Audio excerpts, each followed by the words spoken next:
Hello, my dear friends. How are you doing? Hope you are having an amazing day and not having to deal with drama. Ready for new stories I have for you today?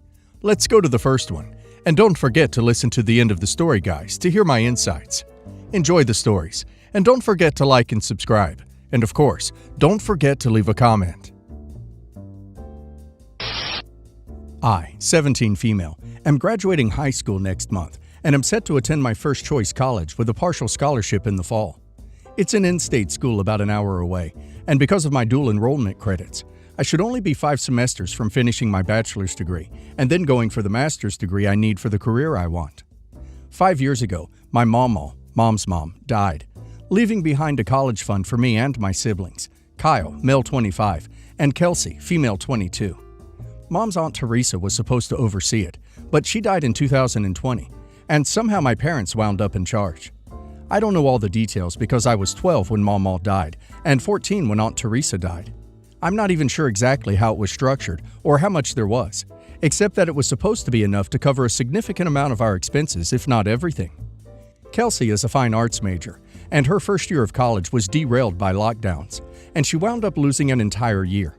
She was supposed to go back for her final year next fall, just as I am starting college. But last night at our grandpa's birthday party, Dad's dad, she announced that she had been invited to participate in a junior artist in residency study program and was deferring her last year of college. Everyone congratulated her, and my grandparents asked what sort of stipend she was getting. She said there wasn't one, but Mama's money would cover her living expenses. My uncle said that between me starting college and them covering that, the fund would be empty soon, and would her share be enough to pay for her final year after?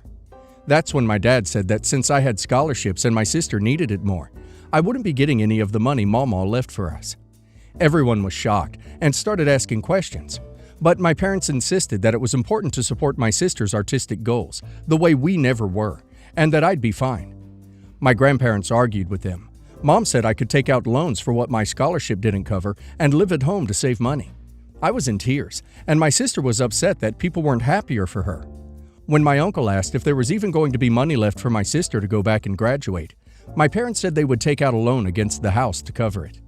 Everyone got in a huge argument, and my parents and sister left.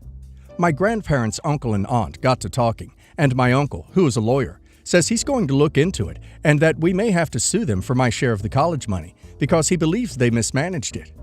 My grandparents are worried about them mortgaging the house and losing it, and suggesting we take out a lien against the house for my tuition money so they can use it to get a loan to pay for my sister's expenses. Would I be the a-hole if I sued my parents for my college tuition and put a lien against their house like my grandparents suggested? OP needs a lawyer to determine how exactly the funds were left. OP's uncle can probably look up the will and any other documents to give an attorney a head start. OP needs to find out if there was anything like a trust with named beneficiaries, or if there was just an account that was for college, but without any rules such as each of the kids having equal rights. What gets me is OP's sister just assumed she would get her tuition money to live off of and get money for her last year of college, and parents agreed. So clearly there is enough money for that. But OP has to take out loans?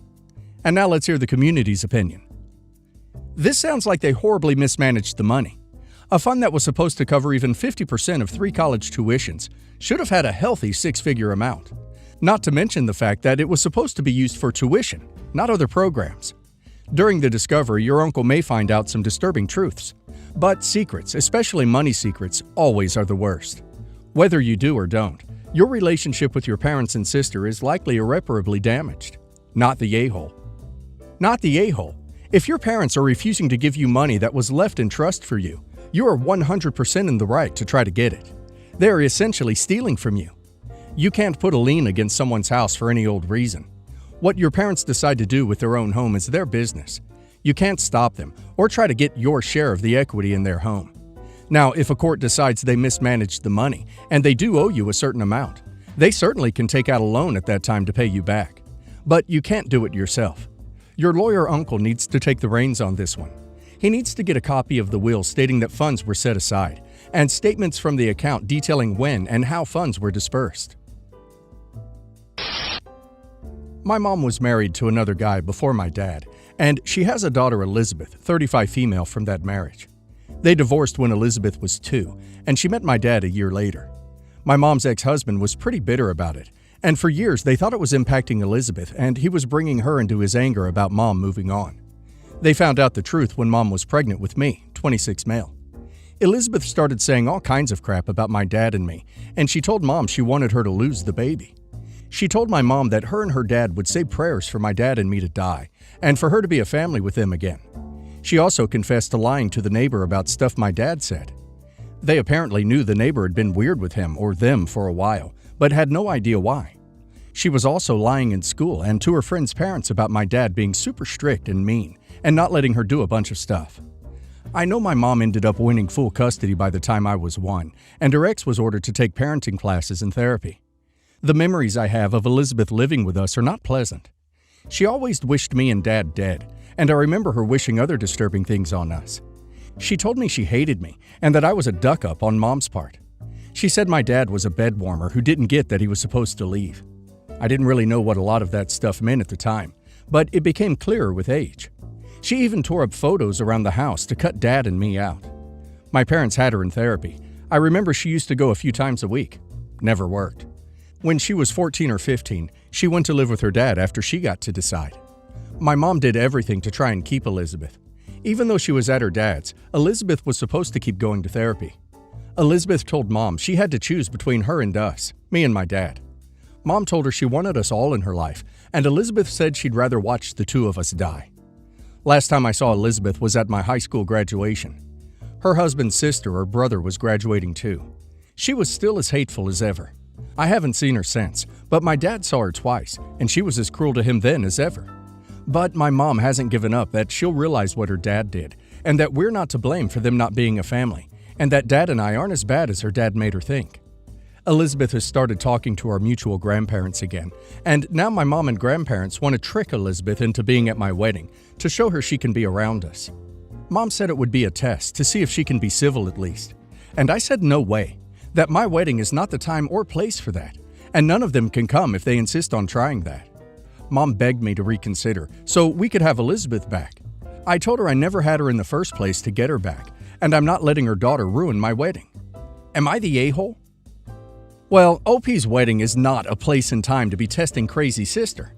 OP should not let her come to OP's wedding because she will completely ruin it. The fact that OP's mother stood by OP's sister and let her be cruel to OP and her father for decades is disturbing. Now she's trying to get someone who wishes all those horrible things to OP to come to one of the happiest days of OP's life? No, I'm sorry, but OP's mother is selfish and self-absorbed. And OP should put her foot down and explain to her mother that the way she handles the situation with OP's sister is not okay and not acceptable. What do you guys think? Do you agree with me? And now let's hear what the community has to say.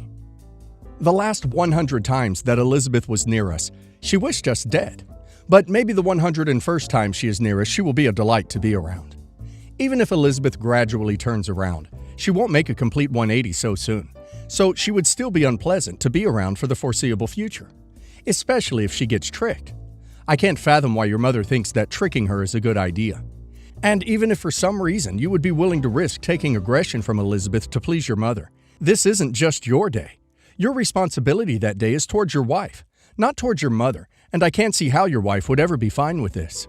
Not the a-hole. Not the a-hole. Tricking Elizabeth is not the way. Doing it at OP's wedding is an absolutely unhinged and delusional idea. If Mom persists in this, I would say her guest status should be reconsidered. Sadly, it sounds like OP may need to arrange for a bouncer to remove any unwanted guests and the person who invited them. Not the a-hole. Elizabeth is 35. She's never going to change or feel differently. You are correct.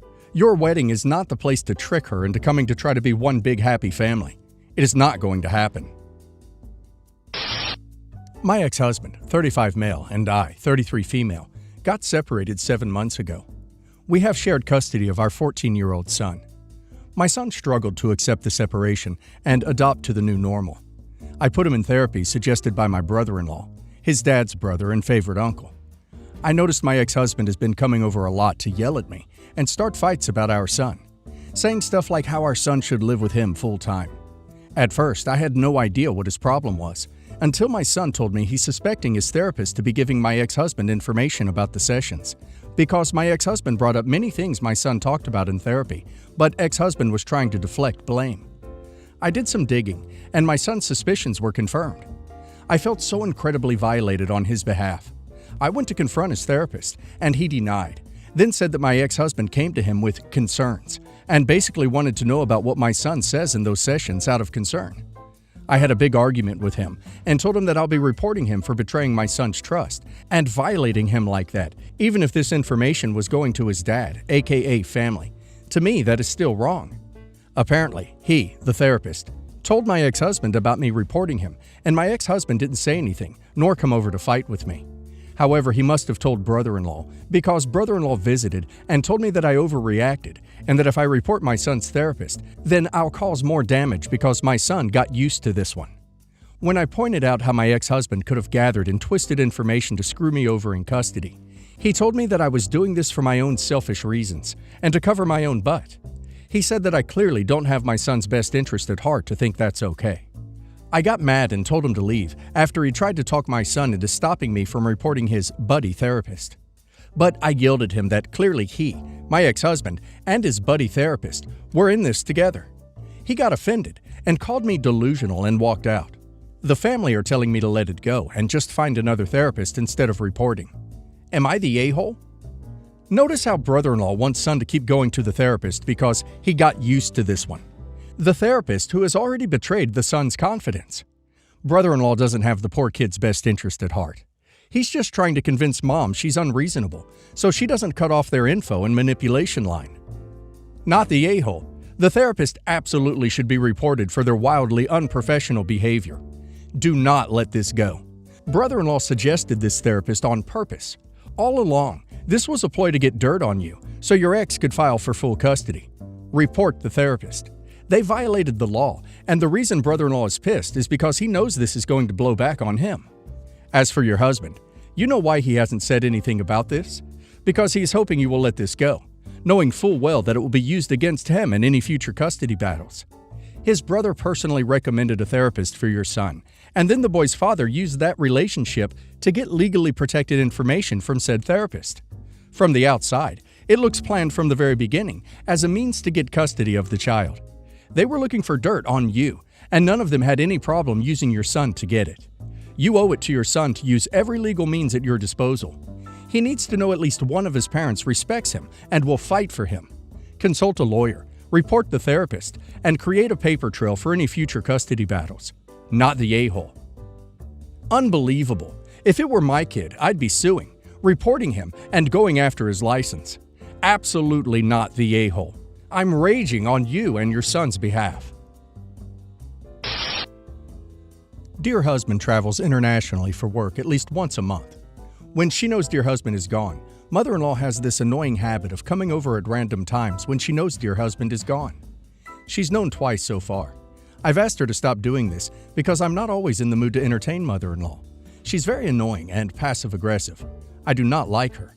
We also don't have the best relationship, so why would I want her in my house every day? We've both told her we don't like surprise visits because we could be busy or with guests. Dear husband left last week and made the mistake of telling his sister, who posted it in the wrong sibling group chat, who craves mother-in-law's approval. She then told mother-in-law, of course. Dear husband reminded her not to do her surprise visits while he's gone, because mother-in-law let him know she knew he was going to be gone. She said she wouldn't, because she sees her friends' relationships with their daughter-in-laws and wants that with her daughter-in-laws especially. Having a close relationship with 1 out of 5 isn't bad. Leave me alone. Mother-in-law did her surprise visit, and I didn't answer the door. And when she started ringing our doorbell camera, I muted it. She stood there in the rain for an hour, then left. The next time she came over, I was helping my cousin with getting his bags into the house.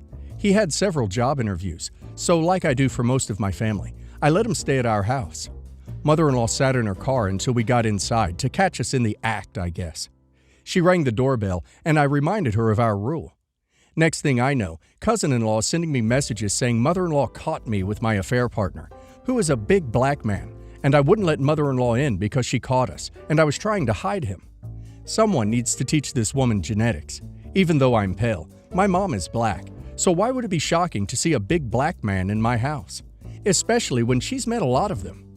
I don't get why she'd assume my cousin was my affair partner.